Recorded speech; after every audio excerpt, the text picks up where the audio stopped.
Hi everyone. It's kind of a dark and dreary day. This is going to be kind of a short video, but I've always wanted to come out here, and actually the dark and dreariness and the coldness is kind of fitting because we are actually at 8435 Roanoke Drive. And it's really hard to do these things without being super invasive.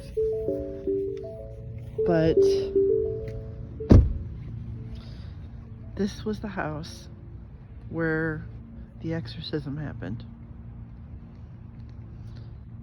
And like I said, it feels very invasive. I'm sure they get people all the time.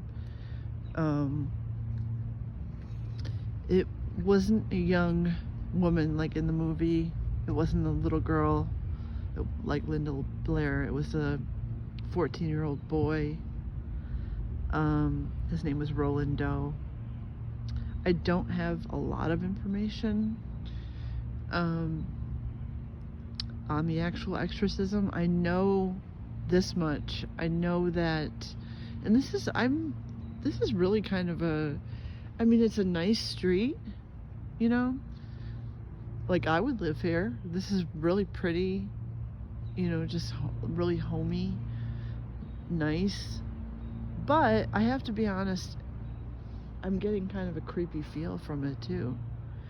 And I don't know if it's just because I know what happened here. God, I wish I could just go up and knock on the door,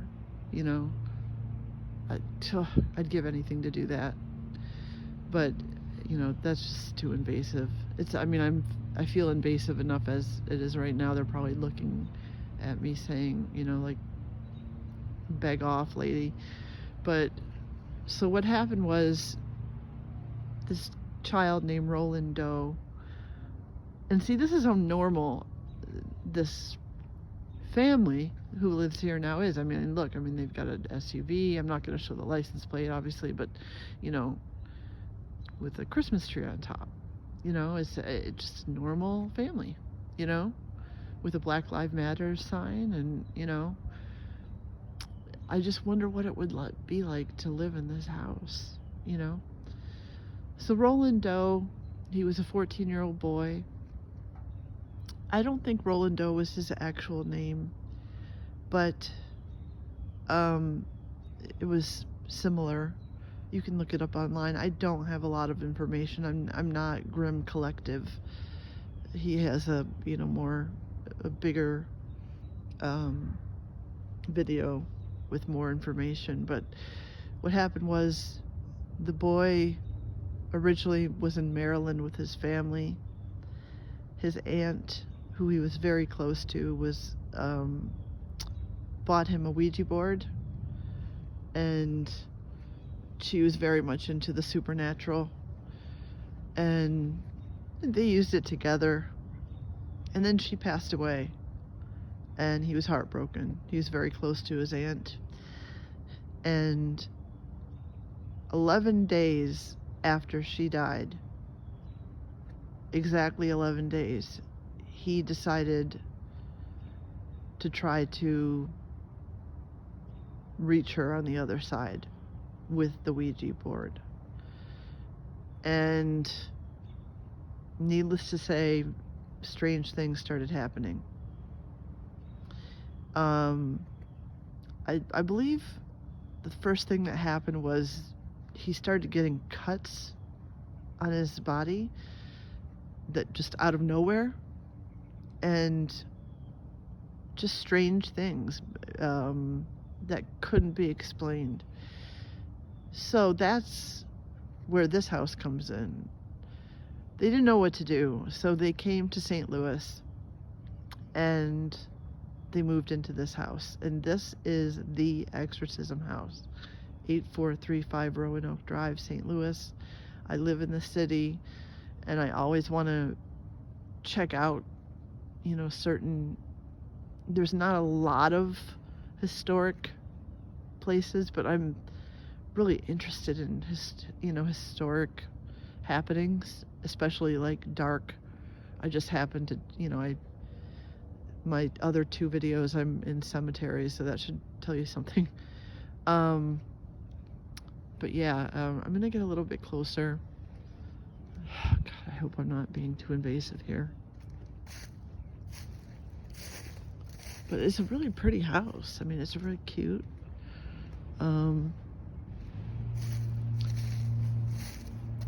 So I believe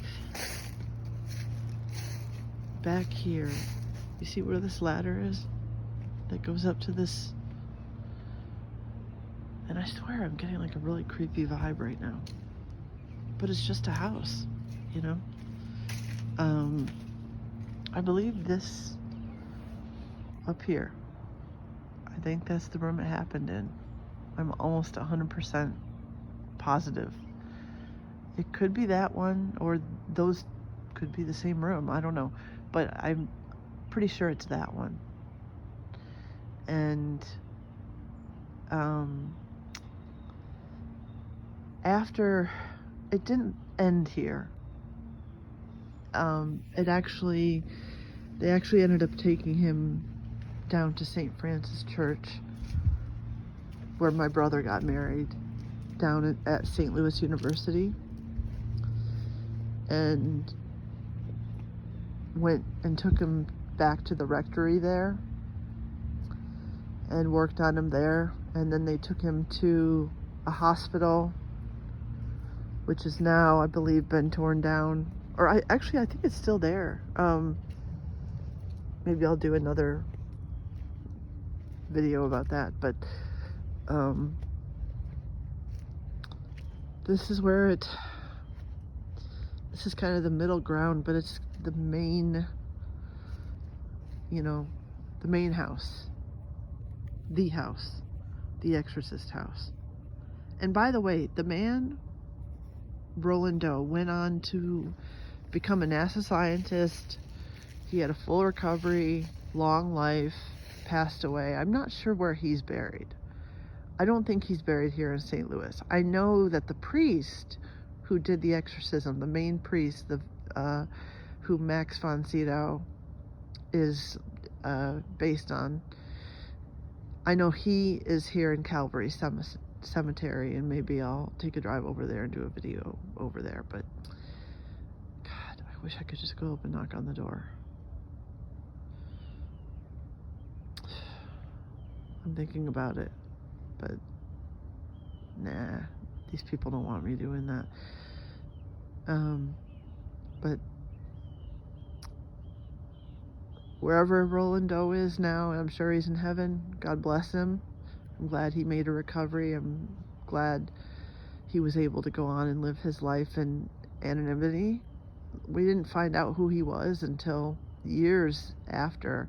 And I wonder what it must have been like to sit back and watch that movie, because the exorcism happened in 1949 and the movie came out in the 70s.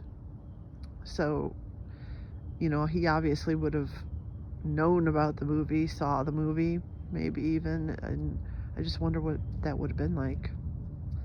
But I'm going to sign off for now, and from the Exorcism House in St. Louis.